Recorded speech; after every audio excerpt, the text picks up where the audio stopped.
Good morning, ladies and gentlemen, globally, and in Juarez, we are in Mexico, which is bordering El Paso, Texas, and we have the honor today morning to have coffee with our honorable guest, the future Secretary General of the United Nations, which represents 193 countries, and Dr. Percy Tamayo, who is of Peruvian descent and came to the United States at the age of 17 for his further education. And his father was the founder of the United Nations. His uncle ran the United Nations as the Secretary General for 10 years, between 1980 to 1990. He also has 10 doctorates, some in law, some in finance, economics, and spiritualism or divinity. And we have the pleasure, and we all recommend globally that Dr. Percy Tamayo should be the next Secretary General. The reason being, he is well acquainted with all the countries of the world because he grew up in a family which is the founding family of the United Nations. In addition to that, he's a Latin American and being in the corporate world with Chrysler, Lee Iacocca, he has worked with him, the corporate world's the icon that he was. So he has the experience to run United Nations and bring peace to the world. Honorable Dr. Percy Tamayo, please welcome to FOSAC.tv and USGBF.tv. And the first question for you, Dr. Percy, is can you please introduce yourself to the global audience and why you qualify to be the perfect candidate to be the Secretary General of the United Nations?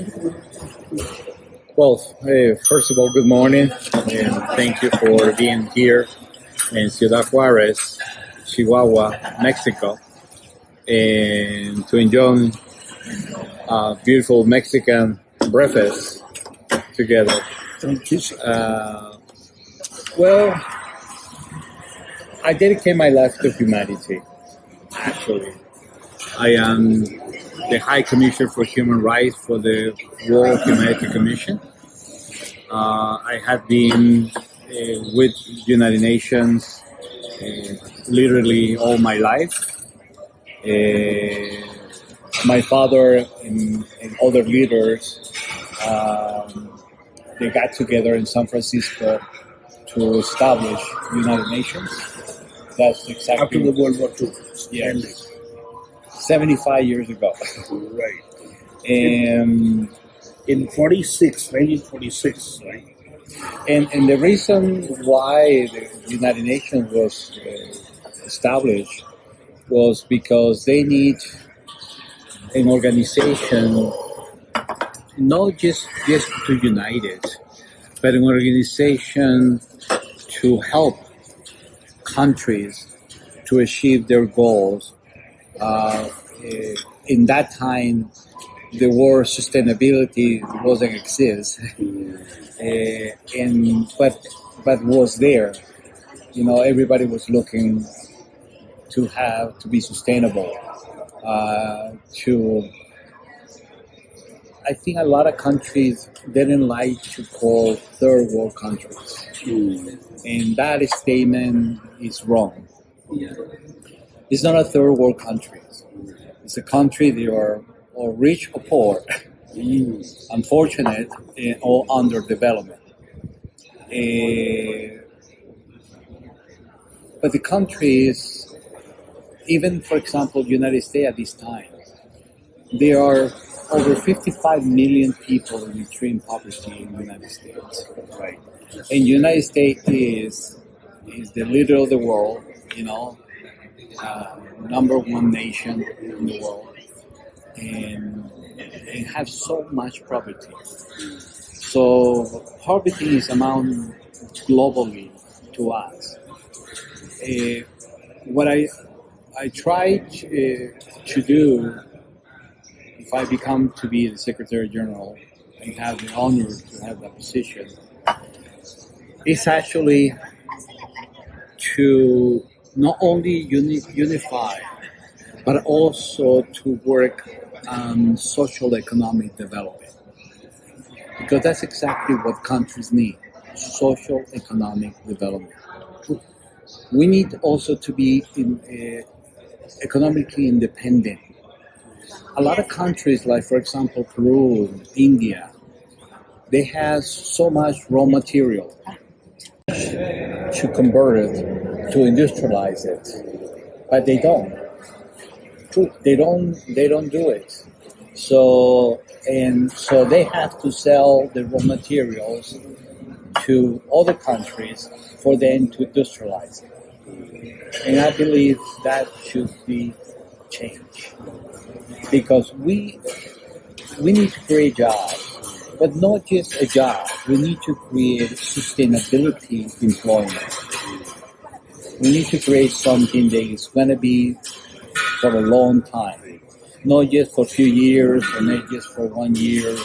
I disagree in how have been handled so many free trade agreements because mostly they believe the free trade is about paying less money, less wages, and that's not correct.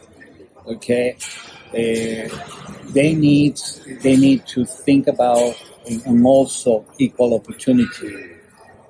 Women's position today is the International Women's Day, Today, exactly.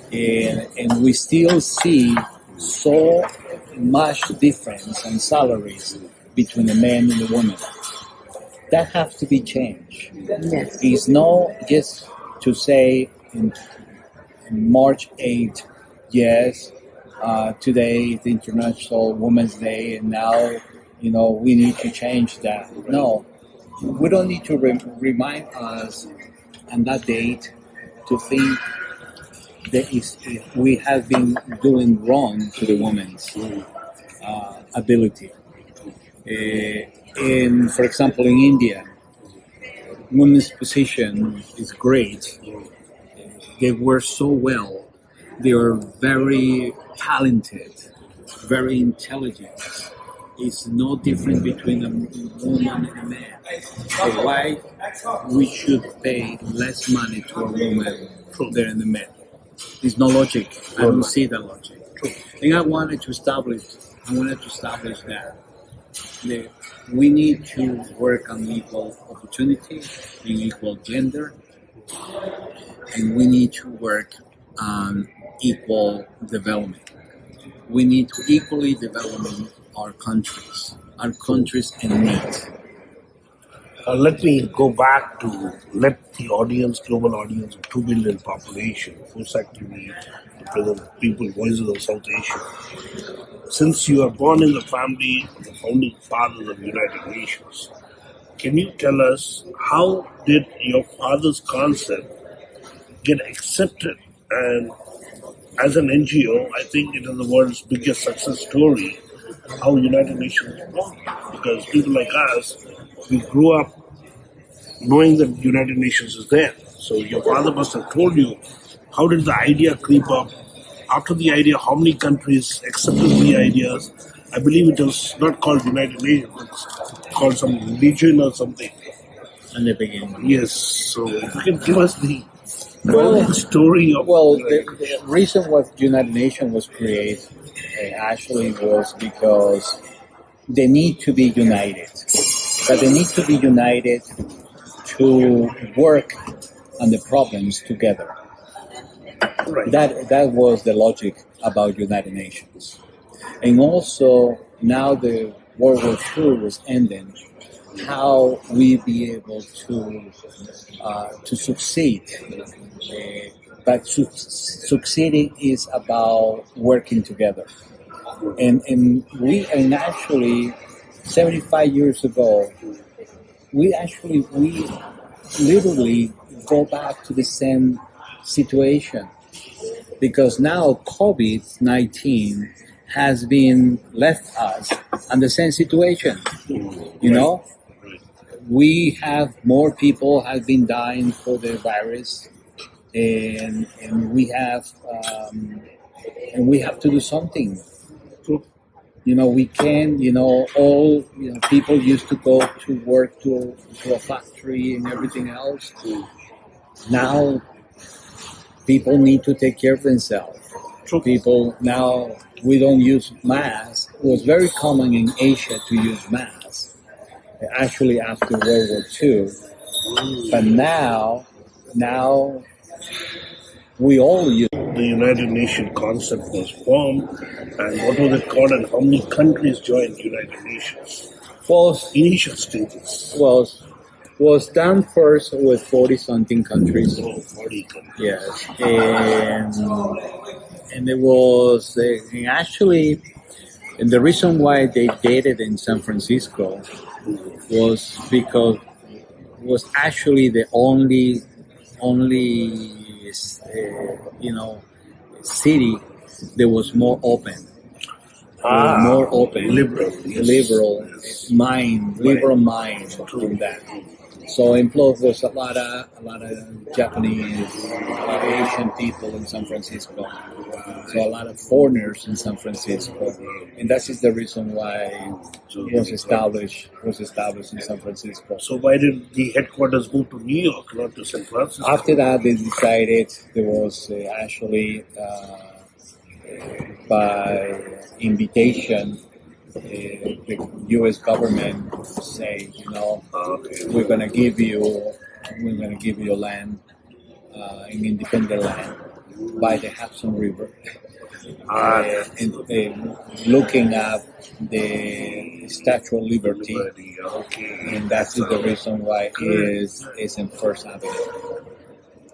Let's have a breakfast and then we can continue. Take a break. Good afternoon, ladies and gentlemen, and coffee with Dr. Percy as we continue. The next question for Dr. Percy I have, which is a very burning question, and the whole world would like to know how the United Nations, when he becomes the Secretary General, and with the damage WHO got because of the Wuhan virus and Dr. Tedrick's personal relationships with CCP, also known as China. And so the question I have for Dr. Percy, when he becomes the Secretary General, everybody knows there is a hidden word called Chinapkis in the world, which is like in the early 1930s, swastika used to be known as, and nobody paid attention to the word swastika till the Second World War happened.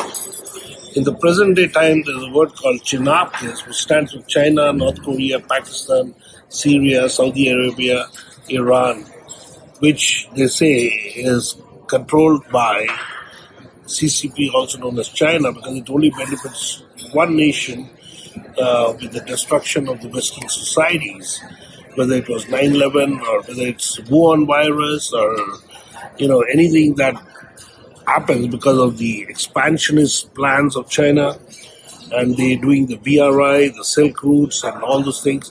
Now, presently in Myanmar, you can see the military regime backed by the CCP, and a lot of these neighboring nations having problems with China. The Quad nations are being formed. India is helping Vietnam, is helping Philippines, all these nations with defense equipments to counter. The Taiwan is another issue.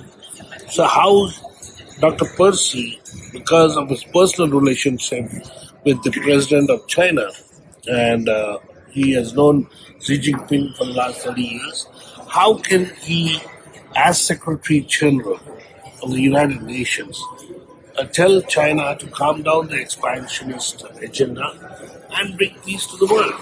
Dr. Percy, I hope I'm not putting you on the spot for that, because Xi Jinping is your personal friend. Well, I think that also we needed to open a dialogue between countries. Beautiful. It's not about more who is bigger or who has bigger forces, military forces, who can win. I think everybody they have technology, they share technology. Everyone share the same. I think the number one factor, which is human, True. and they need to open a dialogue to work out the difference. If everybody we work together, if everybody put goals in front and try to achieve it. And that's why social economic development is very important. But we cannot support any more dictatorships because dictatorship brings us corruption, and we need to end the corruption even as a culture. You know, I think Vietnam has been doing tremendous achievement after the war with the United States. Vietnam has been working very well in development, but also their products is not all over the world. The same thing like Indian products, they're not all over the world. Pakistan, Bangladesh, all those countries, they need to be more industrialized. They need also to be more educated. Education is very important, but also they need to be educated in different ways. They need to be educated in technology, because that will be a way to get better wages, better categories, and also the ingenuity, the Indian ingenuity and the Asian ingenuity is great, but they need to be promoted. People wanted to be entrepreneurs, but how can they be entrepreneurs if they don't have the capital to do so? So they need to invest in those people who want to create something, but they wanted to create it, but they don't have the capital to do it. So meaning is how can be success? So, and I think number one factor is the agro-industrial. The agro-industrial need to be more protected. We need to eat better, more organic food, less contaminations, and also be able to have the ability to support our children and their education. You know, years ago, I remember when my father used to say, I used to tell my father, say, why kids don't go to school? Because they say it's because the parents don't want to take it to school. And not because the school is not just about just go and open the book and read a book. Right. The school is about buying books, buying this, buying that, and they don't have the money to pay for it. Right. So we talk about universal education, we talk about universal health care, we talk about universal of everything, but still don't have nothing. And we are missing a lot. Okay, thank you.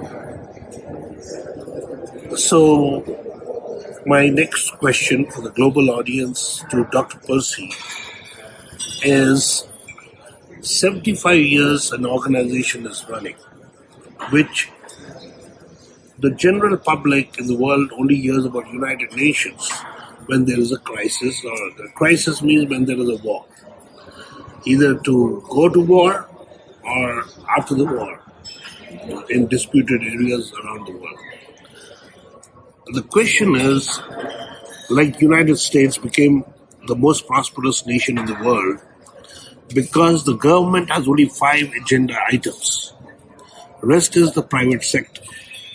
The private sector of the United States made it 35% global GDP because of that. Now, when the crisis happened in the US, and as an American I'm talking, we are only 5% of the world population. We have a stimulus plan supported by the government. That stimulus plan, President Trump gave us $3 trillion. Now President Biden is trying for $1.9 trillion, makes it to $5 trillion, which is only for 5% of the world population.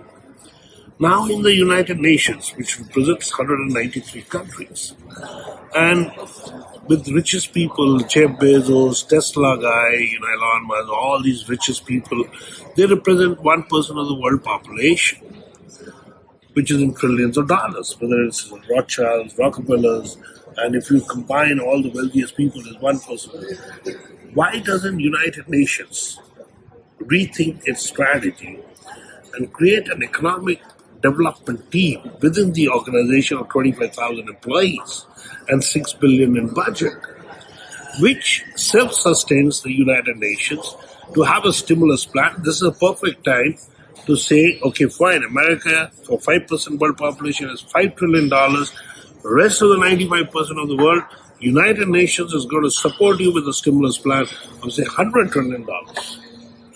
Make sense, sir? I want United Nations to be redefined, its agenda and everything, so the world feels good. Okay, fine. The poverty is not there. The stimulus plan, you come up with a stimulus plan because you as Secretary General represent 193 nations. So, as a Secretary General, you say, okay, fine, my first agenda is to have a stimulus plan for the world.